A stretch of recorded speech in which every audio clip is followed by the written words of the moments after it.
Welcome to the Ben Daniel Podcast, where we're calling a spade a spade. Monica McNutt was given the reins of ESPN Get Up today, and she took it as her opportunity. Yes, this is my time to push my Angel Reese agenda. Monica McNutt, good job to you. I mean, you see an opportunity, you take an opportunity, right? You see a need, fill a need. Shout out to Robots That Move Me. Monica McNutt went on ESPN Get Up, and she said that Angel Reese is her Rookie of the Year. Because if the season ended now, the Chicago Sky would be in the playoffs. The Indiana Fever would be missing the playoffs. That was Monica McNutt's reason. That's the only way to judge impact. Is what team has more wins? Well, the Indiana Fever has more wins. Well, but if the season ended now, what team would be in the playoffs? Well, the Chicago Sky would be in the playoffs, but that's only because they've played less games, so the way the percentages were, it doesn't matter. The Chicago Angel Reese is Rookie of the Year. All right, Monica. All right.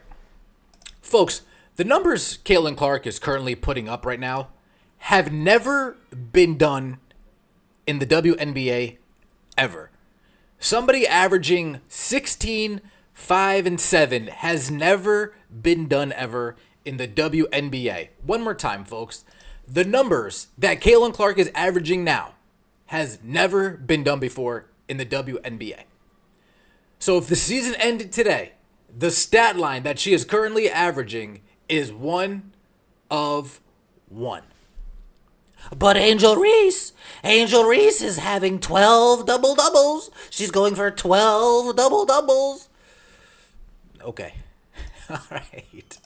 Okay, if 12 double-doubles in a row, if that's what makes you want to give her Rookie of the Year, then that's what makes you give her Rookie of the Year. If 12 double-doubles, 13 points per game, 11 rebounds per game, almost 12 rebounds per game, not too bad, actually. If this is what's making you give Angel Reese Rookie of the Year, fine. But Monica McNutt doesn't stop there. Monica McNutt has the audacity to say, because if the season ended, one team would make the playoffs and one team would not. This is what Monica McNutt had to say for all of you who didn't listen, because I'm sure of you guys didn't listen. Let's take a look here.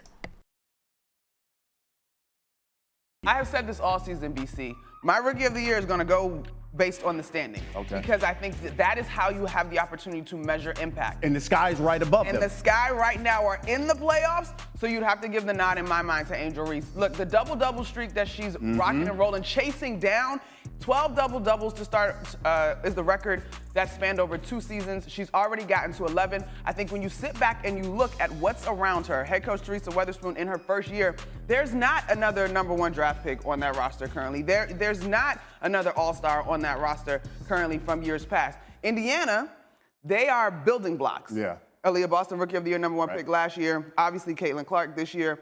Kelsey Mitchell has had big-time seasons over the course of her career. So there's more there in terms of the supporting cast around Caitlin, but both of them have been incredibly impressive. And I think those odds don't really indicate how close this. And I think those odds don't really indicate quite how close Rookie of the Year really is.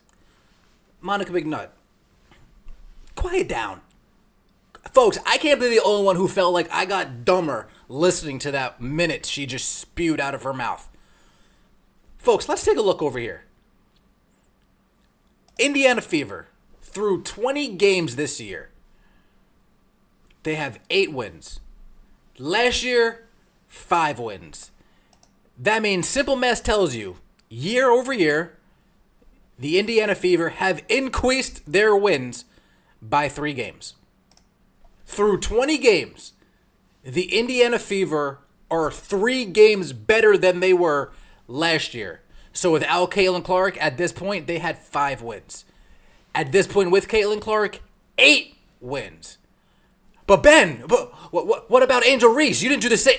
Of course I did the same graphic for Angel Reese. Through 20 games, well, really 18 games, because the Chicago Sky haven't really had the demanding schedule that the Indiana Fever have, but I digress.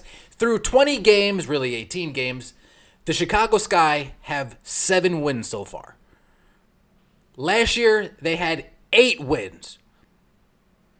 That means their increase year over year is -1.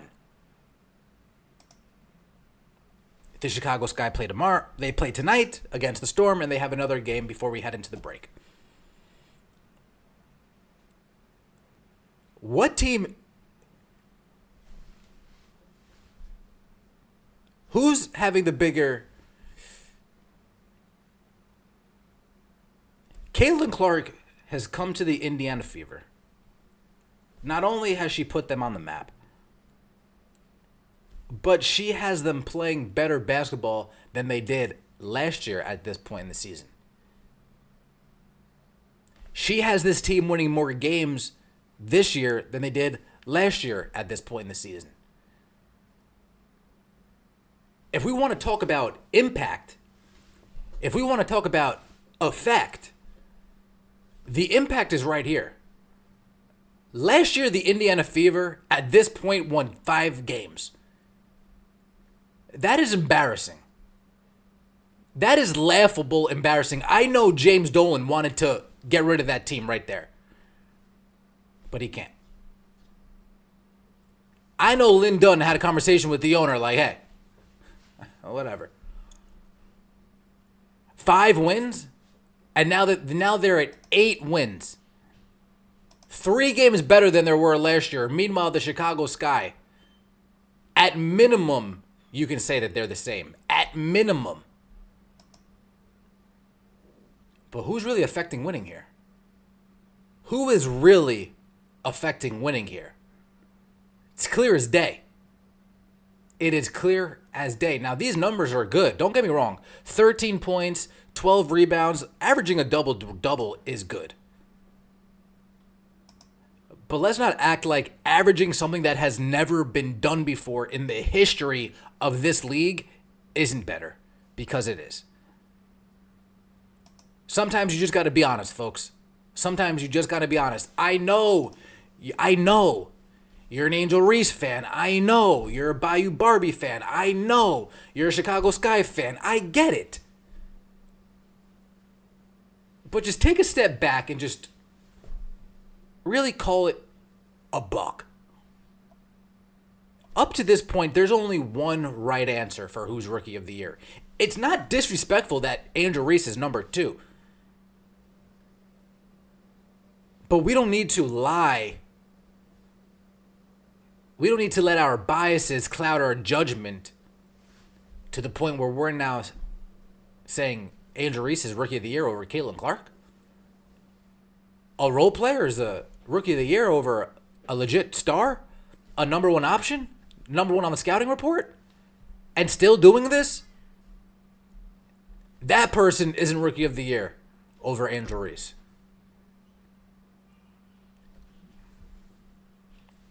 Cut it out, folks. Cut it out. This is the Rookie of the Year award. The amount of wins doesn't matter at all. Who won Rookie of the Year last year? How many wins did they have? Monica McNutt, stop making up nonsense just to make yourself feel better. Stop making up nonsense just to keep yourself in the cool girls club. Nobody cares. Let's be honest here.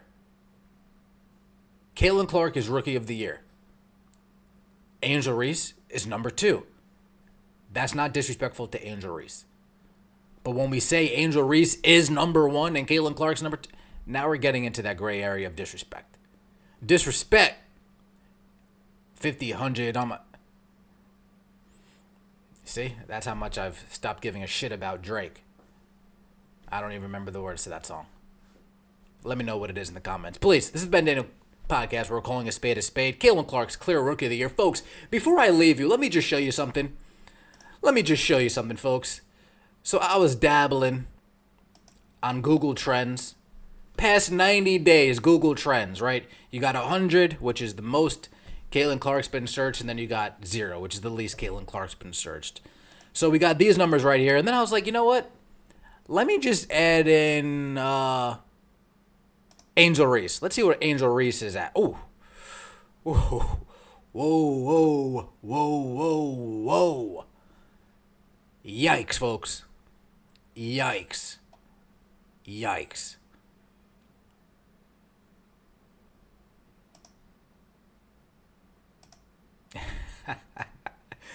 Little Easter egg for you at the end of the video. Please subscribe to the channel. I appreciate all the support. Take it easy. We'll be in the venue tomorrow. Tomorrow, the venue tomorrow. It's only a day away. Take it easy.